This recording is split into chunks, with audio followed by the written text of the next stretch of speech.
Ya, amin. Bapak Ibu Saudaraku yang dikasihi Tuhan, siang hari ini singkat saya akan menyampaikan satu tema, yaitu don't waste your life. Artinya apa? Bapak Ibu Saudara, ada yang tahu? Don't waste your life. Jangan sia-siakan hidupmu. Jangan sia-siakan anugerah Tuhan yang telah ada dalam hidup Bapak Ibu Saudaraku. Saat saudara sudah menjadi milik Tuhan, saat saudara sudah dibaptis dalam nama Yesus, dan saudara dan saya semua sudah terima Roh Kudus, berarti hidup kita sudah bukan aku lagi, tetapi hidup kita adalah sudah menjadi milik daripada Tuhan. Sehingga Bapak Ibu, siang hari ini kita boleh merenungkan kembali tentang makna dan arti kita yang hidup di dalam Tuhan, agar kita sekalian boleh memakai waktu yang ada agar hidup kita berguna, hidup kita bermanfaat, dan hidup kita menyenangkan hati Tuhan. Amin. Bapak Ibu Saudaraku, adik-adik sekalian dikasih Tuhan, belum lama ini saya menemukan kalau kita baca-baca, kita buka media sosial, ada beberapa status yang kalau kita renungkan, kalau kita baca, banyak yang cukup menggelitik hati kita. Pada saat 2 hari yang lalu, kebetulan saya baca salah satu status teman lama saya yang sudah lama sekali dia tidak ketemu, dan kebetulan dia teman SMA saya. Jadi kebetulan yang bersangkutan sehingga hari ini itu tidak menikah, Bapak Ibu ya. Dia pun juga saya dengar tidak juga bekerja. Tetapi mungkin karena dia adalah anak orang kaya, sehingga sampai usia yang sama dengan saya yang 55 tahun, saya baca terakhir di dalam statusnya ya, 3 hari yang lalu dia katakan, teman-teman, semuanya sekarang udah pada sibuk gendong anak dan cucu ya. Aku nih masih sibuk mikir mau traveling kemana lagi. Dia katakan traveling itu sebuah tabungan di masa depan. Jangan takut miskin dan uangnya habis, Joko. Justru engkau nanti akan menyesal setelah tua. Karena apa? Karena hidupmu tidak pernah pergi kemana-mana. Bapak Ibu Saudaraku yang meski menggelikan, bukankah di berbagai media di sekeliling kita ini pastinya juga akan membentuk pemikiran kita ke arah itu ya Bapak Ibu ya. Dia katakan lagi, kejarlah traveling, itulah tujuan hidupmu. Jika belum pernah traveling, kamu belum tahu apa artinya hidupmu itu menjadi lebih hidup. Setuju Bapak Ibu ya? Seolah-olah hidup kita tanpa berkeliling melihat berbagai keindahan dunia adalah hidup yang sia-sia. Tapi sekali-sekali boleh dong ya Bu ya, kemarin kita ke Tawangmangu 2 hari ya, 2 minggu ya. Karena apa? Ya kita ketemu dengan saudara-saudara Bu ya. Lama kita tidak bersilaturahim, kita tidak berjumpa, kita tidak tahu selama ini bagaimana bercengkerama dengan mereka semuanya. Tanya kabar pasti Bu ya, tanya anak, tanya cucu, tanya pekerjaan, pelayanan, pasti banyak banget yang akan kita temukan. Bapak-Ibu Saudara, saya juga sering mengamati beberapa hal yang berseliweran ya di media sosial tentang orang yang membuat konten-konten yang saya pikir konten-konten yang cukup kontroversial. Sampai pada suatu ketika kita lihat ada konten yang isinya itu adalah bagaimana seseorang, biasanya ini perempuan Bapak Ibu Saudaraku ya, ibu-ibu, bagaimana dia bisa menghabiskan makanan dalam jumlah yang besar, betul ya? Sampai saya juga mikir bingung ya, ini mau beneran apa editan gitu loh Mas Andrea. Mosok kita sendiri satu orang, saya sendiri yang mungkin dulu jago makan, kalau kita mau suruh nghabiskan bakso 3 mangkok, sekarang saya udah nggak sanggup Bapak Ibu. Itu pun juga baksonya kosongan loh Bu ya. Tapi bukan berarti saya mempermalukan diri sendiri Bu. Dulu pada saat saya masuk kuliah saya juara Bu. Bu Joko kalau tak ceritanya ini mesti bilang, oh yang menurut gilani. Tapi enggak. Artinya apa? Siaran ini hanya sebagai sebuah perenungan. Pada saat itu saya juara makan bakso Bapak Ibu Saudaraku ya. Jadi teman-teman satu kos itu ada 30 orang dari berbagai fakultas ya. Kita kalau jam 1 malam ada bakso kampung itu ting ting ting ting ting. Kebetulan saya kuliah di Jogja. Dan kita bersama-sama bilang begini, tolong itu dipanggil ya. Kita bersama siapa yang menjadi kontestan untuk bertanding. Pada saat itu Bapak Ibu Saudaraku ada 5 orang yang terpilih dan mereka ini adalah jago-jago makan semua. Dan kebetulan pada saat itu janjinya begini, kalau kita ini yang kalah maka kita harus traktir semuanya Bu. Wah cukup banyak ya, 5 orang kalau 1 orang habis 10, 50 mangkok Mas. Saat itu 1 mangkok masih 6.000, 7.000 Mas. Ya, tapi saudara tahu ya, saya dengan gagahnya menghabiskan 15 mangkok Bapak Ibu. Ini bukan sesuatu yang memalukan ya, tapi itu waktu kamu masih muda ya. Jadi semuanya tergelitik untuk hal-hal yang saya ingat ya pada saat dulu ya. Itu 15 mangkok Bu, habis, dan itu tidak kosongan loh Bu ya. Jadi kita harus komplit ya, bahkan harus pakai sambal, pakai semuanya. 15 mangkok habis Bapak Ibu Saudaraku ya. Sehingga saat itu saya boleh memenangkan gelar ya, untuk apa? Yang makan bakso paling rakus katanya ya Bapak Ibu Saudara. Dan kalau saya ingat sekarang banyak konten ya, ibu-ibu, perempuan, sampai ada satu kabar di luar sana bahwa salah satu konten yang memakan makanan yang sedemikian banyak, super banyak ini, ada mereka yang pada saat live itu sampai mereka meninggal, betul ya? Karena mungkin sudah over capacity. Sudah over kapasitas Bu. Coba bayangkan kalau kita banyak banget itu ya, macam-macam itu dimakan habis. Saya pikir aduh luar biasa ya. Ada lagi kalau yang laki, mereka punya tren ya. Saya masih ingat pada saat ada seorang YouTuber di Thailand ya, dia jago minum. Jadi orang ini membuat konten supaya dia minum minuman alkohol Mas.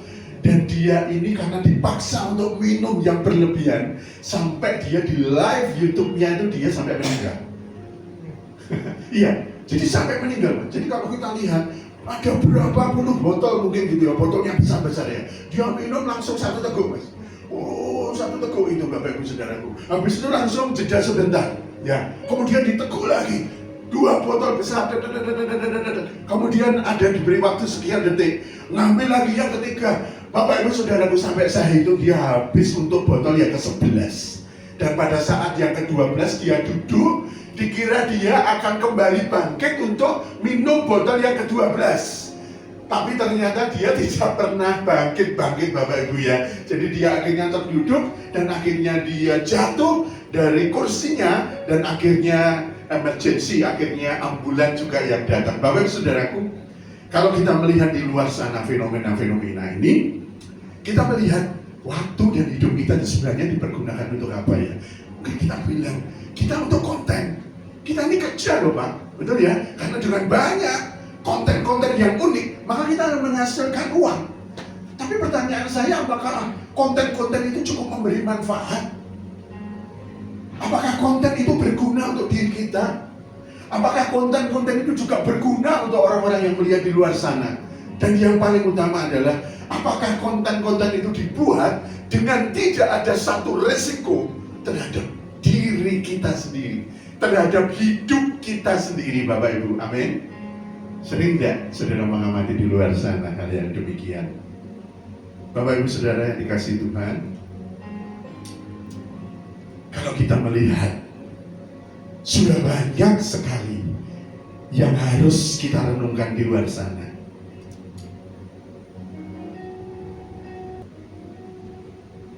Bapak Ibu Saudara dikasihi Tuhan, kita sering mengeluh ya dalam kehidupan kita.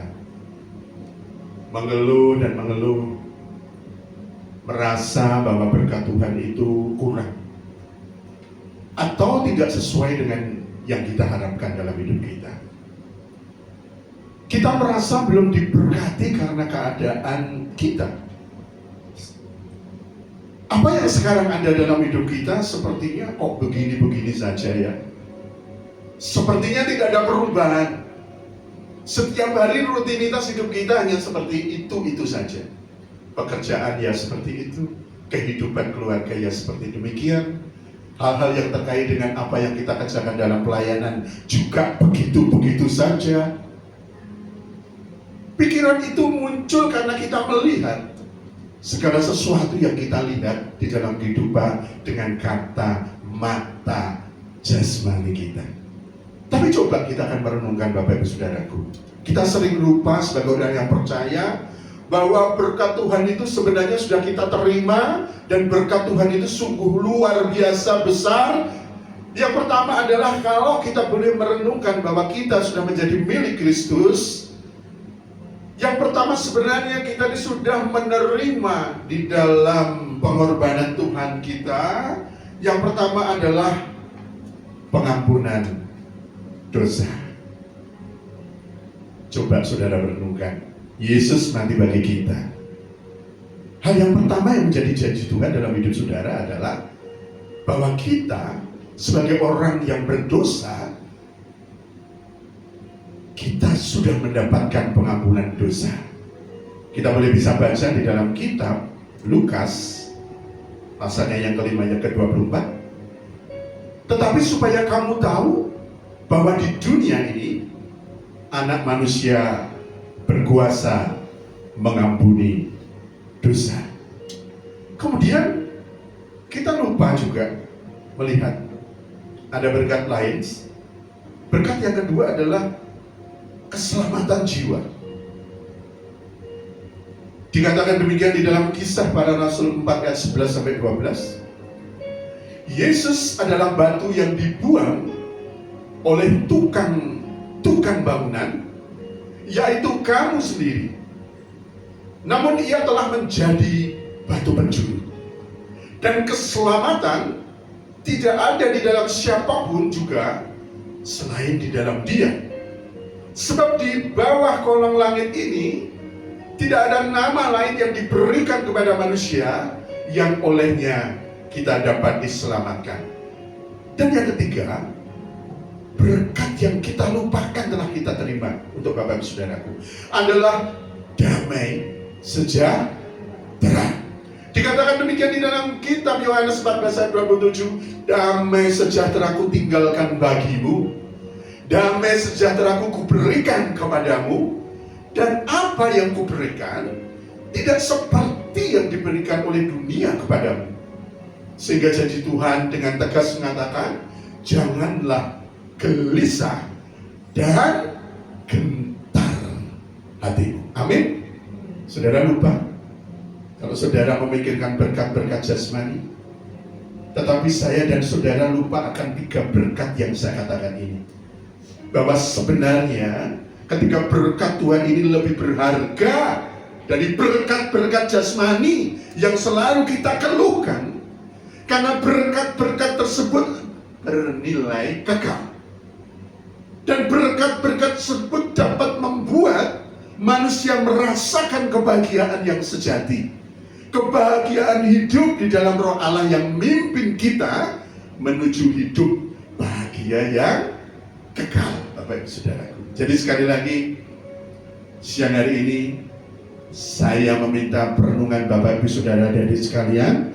Kalau engkau mengeluhkan hidupmu, kalau engkau merasa hidupmu begitu-begitu saja, kalau engkau merasa bahwa harapanmu sepertinya sudah tidak ada dapat lagi untuk dikejar, maka siang hari ini saya minta saudara merenung bagaimana berkat Tuhan yang besar dan utama ini sesungguhnya sudah saudara dan saya terima. Berkat pengampunan dosa, berkat keselamatan jiwa, dan yang terakhir adalah berkat damai sejahtera di dalam hidup kita. Amin, Bapak Ibu Saudaraku.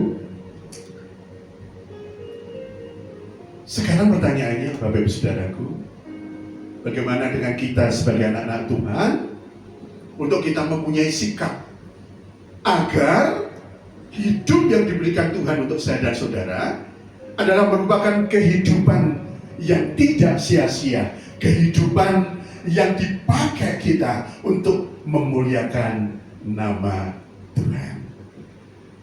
Menarik sekali ya Bapak Ibu ya. Saudara pernah melihat ini adalah penjara yang terbesar di dunia, ya. Dan penjara ini bernama CECOT ya, Centro de Confinamiento del Terrorismo. Bahasa Spanyolnya gitu ya. CECOT artinya adalah pusat penahanan terorisme. Penjara ini mulai dibangun pada akhir 2022 dan mulai beroperasi pada bulan Januari tahun 2023. Bapak Ibu Saudaraku, penjara ini ada di satu negara di Amerika Latin, di Amerika Selatan, yang bernama El Salvador. Saudara tahu? Pernah mendengar nama El Salvador? Jadi Bapak Ibu Saudaraku, mengapa ada penjara yang demikian yang menampung orang-orang yang seperti itu? Jadi ceritanya bahwa negara El Salvador di dalam sejarahnya tahun 91 ya, sampai sekitar tahun 2012 mereka ini terlibat perang saudara. Jadi latar belakangnya apa toh El Salvador kok bisa seperti itu? Jadi pada tahun 91 era perang dingin di mana Amerika dan Soviet masih bertarung, Bu. Mereka ini ada satu kelompok antara tentara pemerintah yang didukung oleh Amerika di El Salvador. Mereka ini melawan kelompok-kelompok minoritas ya yang disokong oleh Uni Soviet saat itu dan juga disokong oleh salah satu presiden yang terkenal. Ini kalau mamahnya Mas Andri pasti tahu. Ini presiden Kuba, namanya Fidel Castro. Jadi dia ini adalah pemimpin yang karismatik di sana dan dia ini pro sekali dengan komunisme. Sehingga dia pada saat itu dia mendukung mempersenjatai orang-orang yang melawan pemerintah. Sehingga Bapak Ibu yang terjadi apa? Perang saudara selama 12 tahun dulu. Dan kalau pada saat kita menghitung ada 80.000 orang yang meninggal saat perang saudara dan ada 8.000 orang yang hilang, tidak tahu dia itu kemana dan sebagainya. Saudara tahu? Setelah era Soviet habis, karena kemudian Soviet runtuh, Bu ya. Praktis maka apa? Maka kemudian kelompok-kelompok yang didukung oleh Fidel Castro ini akhirnya juga kalah, Bu ya. Akhirnya mereka juga dideportasi dan kemudian tentara pemerintah dalam dukungan Amerika menguasai El Salvador. Saudara tahu bahwa tentara-tentara yang melawan pemerintah ini adalah anak-anak muda, rakyat-rakyat yang saat itu jelas ya hidup dalam konflik dan mereka ini direkrut. Mereka ini orang-orang gangster Bapak Ibu. Mereka ini orang-orang yang seperti tadi dikatakan. Persoalannya kemudian apa? Pada saat keruntuhan Soviet tahun 2012, maka kelompok orang-orang yang dulu menjadi tentara bayaran ini menjadi gak punya pekerjaan. Mereka yang saat dulu bertarung, berperang dan mereka boleh memakai apapun secara gratis. Mereka memakai obat bius, mereka memakai drug, memakai narkotika, mereka apapun mereka dipuaskan, mereka diberikan uang, mereka diberikan senjata, mereka bisa hidup dari perang. Tetapi setelah perang usai, maka mereka mau kerja apa? Inilah persoalan dari El Salvador. Sehingga yang terjadi bagaimana? Karena mereka diterlantarkan dalam kondisi ekonomi yang hancur di El Salvador, maka mulai tahun 2012 sampai tahun 2020-an mereka ini hidup dan menguasai jalanan. Mereka hidup dari perdagangan narkoba. Mereka hidup dari perampokan. Mereka hidup dari pemerasan. Mereka hidup dari prostitusi. Mereka hidup dari pembunuhan. Bapak Ibu tahu kondisi El Salvador pada tahun 2020 tercatat sebagai negara yang paling krodit di dalam konteks pembunuhan karena di dalam 100.000 penduduk dalam 1 tahun itu ada 180 orang yang terbunuh. Bapak Ibu berarti setiap bulan berapa Bapak Ibu ya? Selalu ada pembunuhan yang ada di sana. Dan ini sesuatu yang memprihatinkan. Sehingga kemudian pada tahun 2020 ini muncullah seseorang yang kontroversial yang tadi Bapak Ibu sedikit mengetahui sosok beliau. adalah seorang keturunan Arab Palestina. Dia bernama Nayib Armando Bukele Suarez. Jadi dia keturunan Jadi orang keturunan Arab Palestina, tetapi ibunya itu orang El Salvador. Dia bukan orang asli El Salvador, tapi satu idenya yang mungkin ini bisa kita contoh di Indonesia adalah genderang perang dia untuk melawan para gangster. Sehingga pada tahun 2022 dia mengajukan anggaran sampai 100 juta US dollar dengan sebuah ide apa? Membangun satu tempat yang namanya kita kenal dengan Sekot ini Bapak Ibu ya, di tengah pegunungan di El Salvador dengan luas area hampir 27-28 hektar yang mampu menampung 40.000 orang. Bapak Ibu Saudaraku tahu, orang yang masuk ke Sekot itu adalah mereka yang berasal dari geng-geng yang berlawanan, Pak. Jadi tadi ada kepalanya yang namanya 18, ada tulisannya di itu, ada kelompok terbesar namanya Bayu 18. Ada kelompok lain nanti yang namanya MS13. Ini adalah dua geng terbesar yang paling ditakuti. Jadi orang yang masuk ke sana adalah orang yang pasti minimal bunuh orang itu 20-25 orang. Satu orang. Bahkan ada satu rekor, Mas. Satu orang itu pernah diwawancarai, dia sudah membunuh 300 orang. Dan dia mengatakan begitu tenang. Kenapa dikatakan dia begitu tenang? Karena itu reputasi. Karena dia semakin banyak dia membunuh orang, maka dia akan semakin ditakuti di dalam kelompoknya. Semakin dianggap berjasa, semakin tinggi dia punya bendera di dalam kelompok gengnya. Sehingga mereka yang dua kelompok yang saling bunuh, mereka ini ditempatkan dalam satu ruangan sel yang sama. Jadi ruangan sel yang sama tadi itu isinya kurang lebih 180-200. Kalau dihitung, Mas, dalam satu narapidana, mereka itu hanya diberikan akses untuk bergerak itu hanya 0,6 cm, 0,6 meter persegi, dari setengah meter. Karena penjara itu isinya 200 orang. Mereka tidak ada kasur, Bu Joko. Jadi adanya ya cuman seperti balai-balai seperti barat tadi, Bu. Mereka juga tidak ada akses internet. Mereka dikasih makan tapi tanpa piring. Ya, tanpa sendok, tanpa garpu. Bapak Ibu tahu kenapa rasanya? Bisa dipakai untuk senjata dan bunuh teman. Betul ya? Mereka juga tidak diperbolehkan untuk dikunjungi keluarganya. Mereka tidak boleh untuk dilakukan proses untuk rekreasi. Setiap hari mereka ini hanya boleh keluar 30 menit. 30 menit untuk apa? Bapak tadi, Ibu sekalian, mereka diminta untuk duduk berjajar. Sebenarnya mereka itu hanya untuk refreshingnya 30 menit. Jadi mereka boleh olahraga tapi tidak boleh pakai alat. Jadi olahraga tapi dengan tubuhnya. Jadi misalnya dia jumping jack, ya seperti itu. Jadi nggak boleh pakai alat apapun. Habis itu ada waktu 10 menit untuk baca Alkitab. Di dalam ruangan itu 200 orang itu adanya cuma toiletnya 2 gitu loh. Kemudian wastafelnya 2. Alkitabnya juga 2. Jadi coba Bapak Ibu bayangkan, ora sedih nek umpamane bengi-bengi iki wetenge mules. Betul ya? Kita mau ke belakang, kita bayangkan seperti apa hidup mereka. Tidak ada akses internet. Mereka tidak boleh dikunjungi oleh siapapun. Dan satu pertanyaan yang kontroversial dan ini menghujat dunia. Pada saat Menteri Kehakiman mereka mengatakan bahwa orang yang masuk ke penjara Sekot, maka mereka tidak akan pernah pulang lagi. Amin. Jadi dia selamanya sampai mati di situ. Dia hidup penjara ini seperti itu ya sudah sampai mati. Karena saudara tahu mereka ini pembunuh-pembunuh kelas kakap semuanya. Bahkan di antara mereka tuh ada yang karena akumulasi. Jadi kalau mereka di sana itu orang dihukum itu waktunya bisa akumulasi, Bu. Ada satu orang yang dihukum 60 tahun.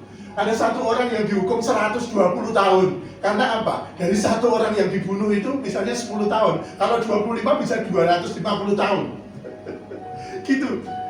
Jadi, waduh Bapak Ibu, Inilah kita bisa membayangkan tentang bagaimana hidup. Mereka semuanya masih muda-muda, amin. Tapi mereka hanya boleh mengenakan atribut baju putih, celana putih, dan sepatu putih saja. Dan mereka tidak boleh memakai atribut lain. Saudara, Bapak Ibu Saudara sekalian, bagaimana saudara bisa membayangkan tentang apa yang terjadi di dalam penjara Sekot di El Salvador ini? Saya mengajak Bapak Ibu Saudaraku untuk berpikir tentang bagaimana arti tentang hidup. Amin. Bagaimana mereka harus menghabiskan hidupnya di dalam penjara yang mereka tidak akan pernah berharap untuk bisa pulang untuk bertemu dengan anak istri lagi. Dan setiap hari kegiatan mereka hanya seperti itu, Bapak Ibu. Boleh keluar hanya 30 menit, masuk lagi ke dalam. 200 orang di dalam, tidak ada kasur. Semuanya tidur seperti itu. Wastafel 2, toilet 2. Amin, Bapak Ibu. Coba jangan lihat seperti di supermarket itu orangnya. Ngeri sekali ya. Ini coba. Jadi keadaannya seperti ini. Dan saudara bayangkan ini akan berlangsung mungkin 2 tahun atau 3 tahun, dapat remisi kalau orang Indonesia gitu ya, tidak. Tetapi mereka tidak akan pernah pulang. Mereka akan menjalani kehidupan seperti ini dan hal yang seperti itu dalam hidup mereka sampai mereka mati. Siang hari ini Bapak Ibu sebagai anak-anak Tuhan, kita juga berpikir, saya aja saudara berpikir bahwa hidup memang harus dinikmati dan dijalani. Tetapi pertanyaannya adalah apakah di dalam kita menikmati dan menjalani kita harus kehendak hati kita? Kita akan coba baca nasihat dari Rasul Paulus di dalam Galatia 2 ayat 20a. Kita akan lihat di dalam Galatia pasalnya yang kedua, ayatnya yang ke-20a. Ya, tadi saya sudah tekankan kepada saudara tentang ayat ini. Ya, Rasul Paulus mengatakan ini dengan kesadaran bahwa hidupnya bukanlah sepenuhnya milik pribadinya dia. Dikatakan demikian di dalam Galatia 2 ayat 20. Namun aku hidup, tetapi bukan lagi aku sendiri yang hidup, melainkan Kristus yang hidup di dalam aku.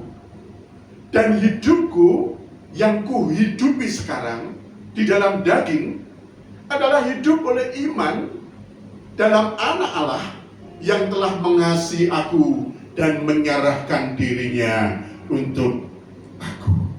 Bapak Ibu Saudaraku, hidup kita sepenuhnya sudah menjadi milik Tuhan. Melalui penebusan Yesus Kristus, hidup kita ini sesungguhnya merupakan rangkaian karya Tuhan dan diri manusia. Yang hidup dalam diri kita bukan hanya kita sendiri pribadi, tetapi juga Kristus. Amin. Hidup kita adalah milik Tuhan yang dianugerahkannya bagi kita. Jadi kalau kita sungguh-sungguh menyadarinya, maka kita akan berusaha pasti untuk memahami kehendaknya dan melakukan apa yang Tuhan kehendaki di dalam kehidupan kita. Bapak Ibu Saudaraku, ada beberapa nasihat bagaimana kita untuk memanfaatkan kesempatan dalam kehidupan kita yang sudah diberikan untuk Tuhan. Yang pertama adalah, next Pak Ade ya, kita harus mendengarkan selalu suara Tuhan setiap hari. Amin, Bapak Ibu Saudaraku.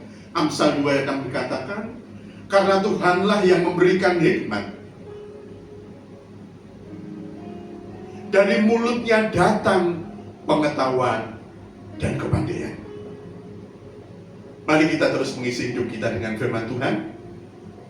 Dan saya berharap bahwa hidup kita semakin hari akan semakin bijaksana. Karena segala keputusan dalam hidup kita pasti akan selalu didasarkan pada firman. Amin, Bapak Ibu Saudaraku. Yang kedua, kita harus boleh memilih dan berteman secara positif. Amsal 13 ayat 20 dikatakan bahwa siapa bergaul dengan orang bijak, maka akan menjadi bijak. Tetapi berteman dengan orang bebal akan menjadi malang. Siang hari ini jangan lupa dengan siapa Anda akan bergaul, Bapak Ibu Saudaraku. Karena dengan siapa Bapak Ibu Saudaraku bergaul, maka itu juga akan menentukan kehidupan kita. Dan pilihan yang sudah kita ambil karena itu bergaul dengan orang-orang yang membuat kita harus semakin hari semakin bertumbuh. Yang ketiga, mau bertanya dan menerima koreksi atau teguran dari orang lain. Demikian di dalam kitab Amsal 18 ayat 15 dikatakan hati orang yang berpengertian memperoleh pengetahuan dan telinga orang bijak menuntut pengetahuan. Kemudian yang keempat, hendaknya kita juga harus mau untuk terus belajar, Bapak Ibu Saudaraku. Adik-adik sekalian, di dalam Amsal 22 ayat 17 sampai 18 dikatakan, pasanglah telingamu dan dengarkanlah amsal-amsal orang bijak. Berilah perhatian pada pengetahuanku, karena menyimpannya dalam hati akan menyenangkan bagimu bila semuanya tersedia di bibirmu. Bapak Ibu Saudaraku, ketika kita berhenti untuk belajar, maka sesungguhnya di sanalah kita memutuskan untuk berhenti bertumbuh. Jadi kita siang hari ini ada 4 bagaimana supaya kita boleh mempunyai kewaspadaan agar kita senantiasa memiliki hidup yang menyenangkan hati Tuhan. Kita mempunyai hidup yang kita katakan menuju kepada kehidupan yang tidak sia-sia. Maka siang hari ini saya tekankan, yang pertama adalah hidup kita harus mendengarkan suara Tuhan setiap hari. Yang kedua, kita boleh untuk mempunyai lingkungan dan berteman secara positif untuk hidup kita. Kemudian yang ketiga, kita mau bertanya dan menerima setiap koreksi dan teguran apapun di dalam rangka kita boleh bertumbuh di dalam setiap aspek kehidupan kita. Dan yang keempat, hendaknya kita harus selalu belajar. Kita harus selalu belajar dan terus belajar dan terus belajar untuk tidak berhenti bertumbuh, Bapak Ibu Saudaraku. Bapak Ibu, adik-adik sekalian, hidup ini hanya sekali. Pilihlah untuk melakukan apa yang benar. Karena saya ingatkan, jangan lupa, semuanya akan dipertanggungjawabkan dalam kehidupan kekal. Mazmur 90 ayat 10. Berapa lama nih sebenarnya kita ini akan hidup, Bapak Ibu? 70 tahun. Kalau kuat ya 80 tahun. Amin. Kalau sudah 80 tahun lebih, maka kita tentu akan mempunyai kelemahan secara fisik, Bu ya. Sudah sulit untuk tidur, banyak sakit penyakit. Masa hidup kami 70 tahun dan jika kami kuat 80 tahun, dan kebanggaannya adalah kesukaran dan penderitaan. Sebab berlalunya buru-buru dan kami melayang lenyap. Gak terasa loh Bapak Ibu ya, usia saya itu sudah 55 tahun. Ternyata juga 55 itu sudah masuk ke usia lansia, Bu ya.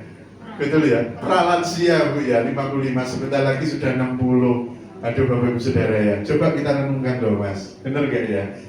Kalau sudah 60, kita ini kalau sudah sampai ke 70, saya tengok teman-teman saya sekolah, teman-teman saya kuliah, banyak yang sudah mendahului Pak Andreas. Usianya banyak yang di bawah 60 sudah pulang duluan Mas, benar gak Mas? Coba kita akan melihat merenungkan hidup kita. Jarang sekali mereka yang melampaui di angka 60 ke atas, coba ya, jarang loh. 61, 62, betul ya Tante ya. 65, 70 udah hebat. Kadang saya merenung berdoa, Tuhan, usianya ternyata 55 tahun ya. Gak terasa ini sudah bulan Juli lagi, berarti sudah tambah lagi umur saya jadi 56. Cepat sekali Bapak Ibu Saudaraku ya. Ya, tahun demi tahun. Tahu-tahu kita sudah 60, tahu-tahu sudah 65, tahu-tahu sudah 70 tahun. Coba saudara renungkan di dalam hidup saudara. Setiap ulang tahun adalah berkurangnya 1 tahun jatah kita hidup. Amin. Tapi kita boleh bersuka cita bahwa Tuhan memberikan waktu untuk kita. Oleh karena kita boleh senantiasa untuk terus tahu bahwa hidup kita ini sungguh berharga, Bapak Ibu Saudara ya.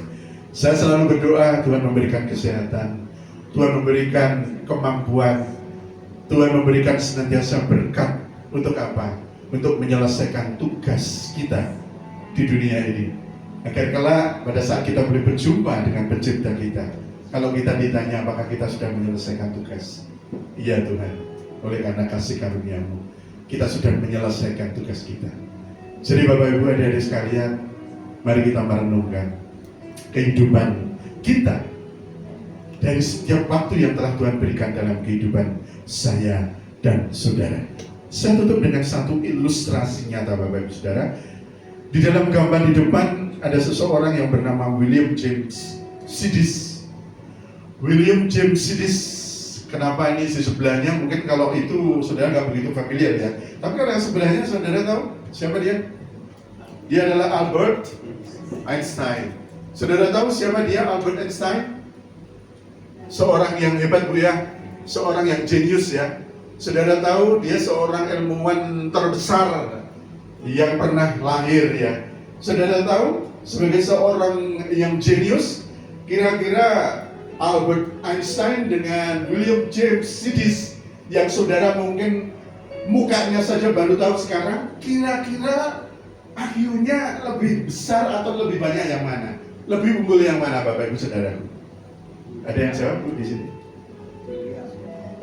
Pak Andreas? Dia bilang William. Dasarnya apa Pak Andreas? Ya, ini penafsirannya kontradiktif Pak Andreas.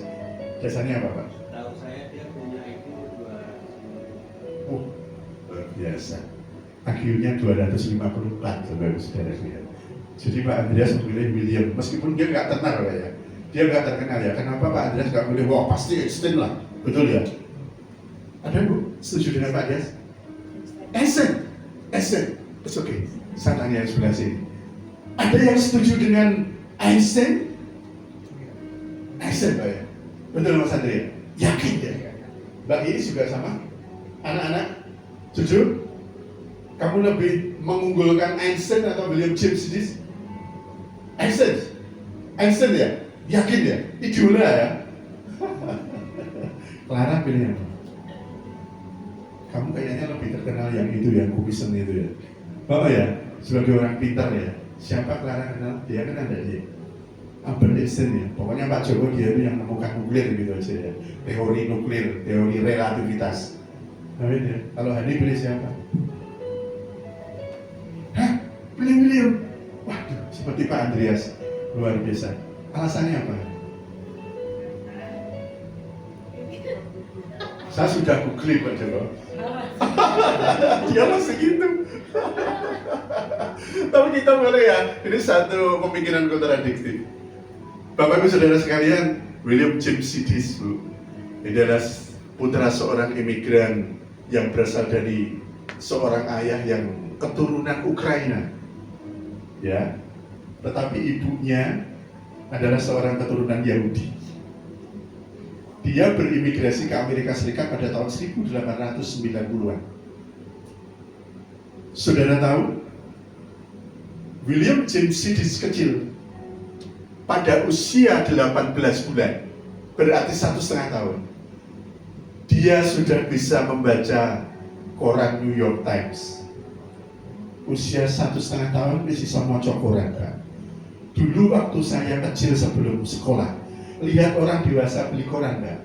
Wah, saya kadang-kadang itu waktu anak kecil ya, saya tuh kadang-kadang maca itu kayak umi-umi. Padahal saya belum bisa baca. Sering tidak saudara begitu? Pernah ya? Itu terjadi waktu saya masih belum sekolah SD, masih TK. TK kelas 1 itu pengennya wah gagah-gagahan, wah keren ya kalau orang dewasa beli koran. Kadang-kadang kalau udah dibaca sama dia, kadang korannya terbalik aja nggak ngerti, tapi kayak orang baca gitu. Wah, para anak-anak kecil ya. Saudara tahu, William James Sidis pada saat 18 bulan dia benar-benar bisa baca koran New York Times. Kemudian pada usia 9 tahun, orang tuanya sudah meminta dia untuk masuk di Harvard University. Ya. Pada usia 9 tahun untuk jurusan matematika dan fisika. Tetapi oleh rektornya ditolak Bu. Karena apa? Usianya belum cukup.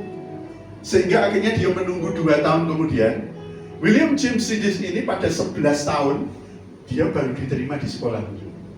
Tapi universitas loh 11 tahun gitu loh. Fakultasnya MIPA kalau di sini. Ya tak, matematika dan ilmu pengetahuan alam. Hebat nggak ya? Usianya 11 tahun.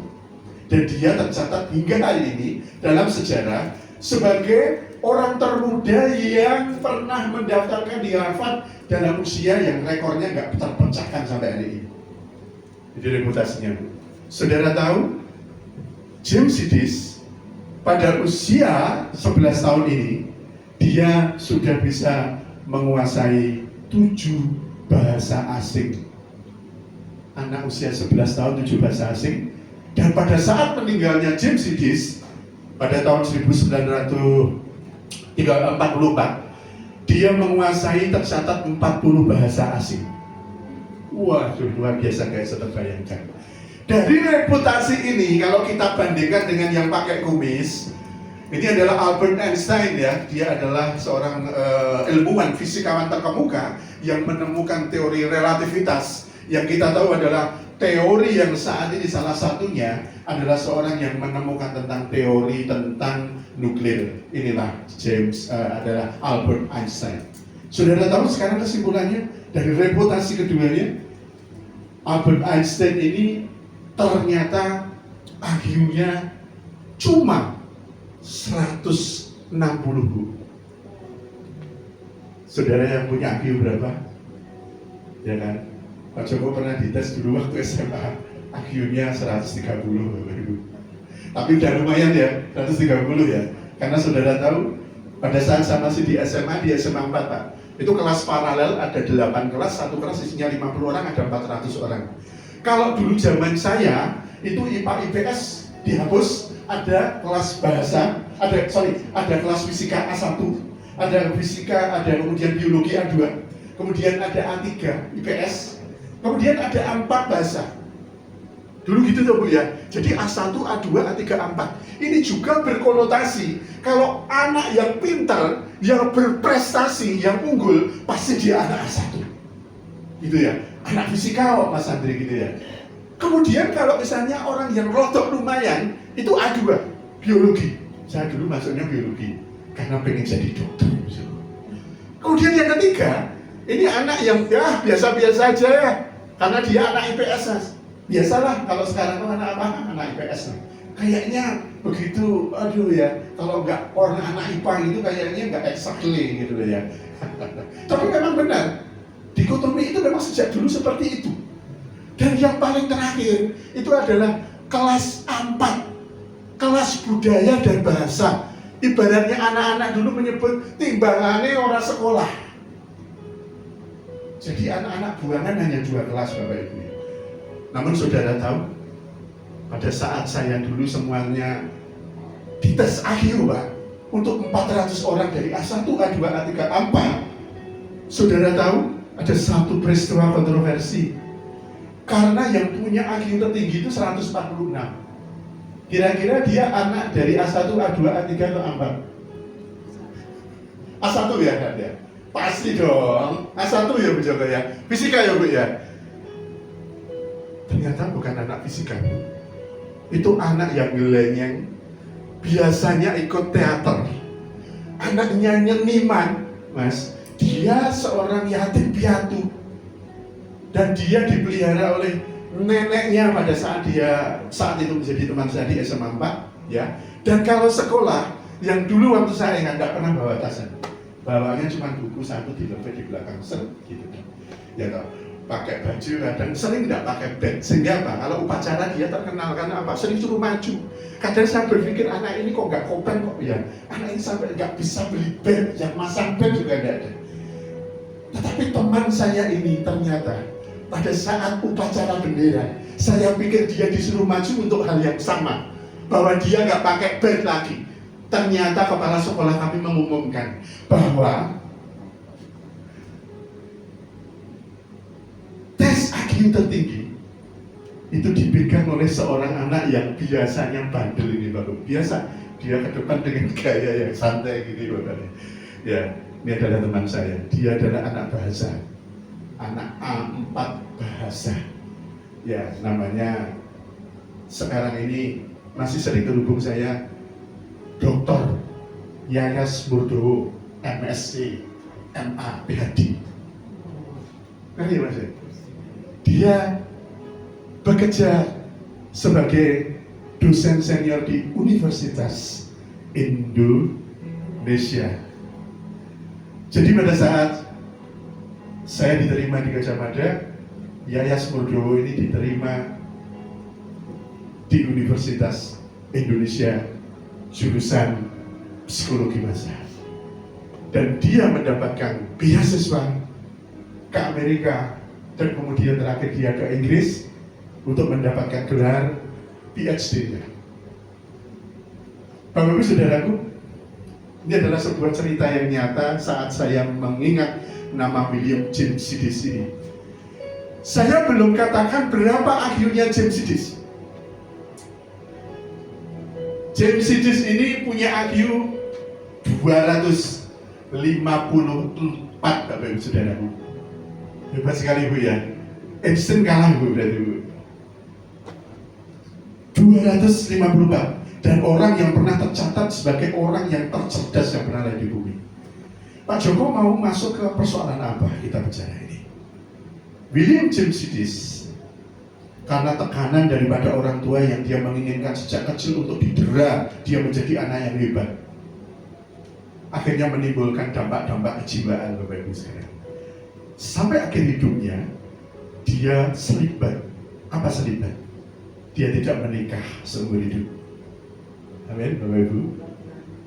Dia menyatakan dia tidak tertarik dengan seorang wanita. Ya, sudah terganggu nih berarti ya Bapak Ibu ya.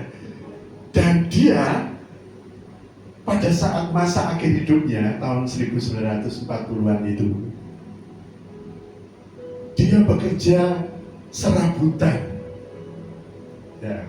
Dan dia pada akhir hidupnya menyewa di satu lingkungan kumuh di South End di daerah Massachusetts di Orlando di Amerika. Dan dia ada dalam kehidupan yang sendiri, miskin, tanpa teman. Dan satu hal yang mengagetkan Bu, dia menulis sebuah buku yang menyatakan bahwa dia tidak percaya tentang adanya Tuhan. Amin. Dia ditemukan meninggal pada tahun 1944 dalam satu kesendirian dan kemiskinan, dalam sakit yang tidak sama sekali orang yang memperhatikan, karena mengalami pendarahan otak dalam usia 46 tahun. Masih muda ya Mbak Yulia? Pertanyaannya Bapak Ibu Saudaraku, inilah kehidupan. Belum tentu orang yang seharusnya memang menjadi orang hebat ini, kalau dia tidak hidup di dalam Tuhan, kalau talentanya yang luar biasa itu tidak dipakai untuk memuliakan nama Tuhan, maka akhir hidupnya pun juga sia-sia. Tidak ada sesuatu yang dia tinggalkan loh. Betul tidak? Karena tadi saya katakan di antara dua muka yang saat ini saya perlihatkan kepada saudara, ada satu nama William James Sidis, saudara katakan tidak tahu. Tapi kalau yang sebelah kiri, tanpa saya memberikan satu nama pun saudara sudah tahu. Karena dia adalah ilmuwan yang memberikan walau bagaimanapun tinggalan ya, karya di dalam hidupnya. Tetapi William James Sidis yang seharusnya lebih hebat, tidak ada satupun yang dia tinggalkan untuk kita semuanya, untuk kita ingat, apalagi sesuatu untuk memuliakan nama Tuhannya. Bapak Ibu Saudaraku, demikianlah kehidupan. Siang hari ini, satu pesan dari saya, jangan sia-siakan hidupmu. Amin. Sampaikan kanan kiri saudara. Ayo, jangan sia-siakan hidupmu. Pakai hidupmu untuk memuliakan Tuhan. Amin. Bapak saudaraku, ya, Pengkhotbah 1 ayat 1 sampai 3, saya tutup dengan ayat ini. Inilah perkataan pengkhotbah anak Daud, raja di Yerusalem. Kesia-siaan belaka, kata pengkhotbah. Kesia-siaan belaka, 2 kali dia ulangi. Segala sesuatu adalah sia-sia untuk yang ketiga kali. Dikatakan, apakah gunanya manusia berusaha dengan jerih payah di bawah matahari. Amin Bapak Ibu. Saudara boleh tetap berusaha dalam hidup, tetapi yang harus saudara ingat,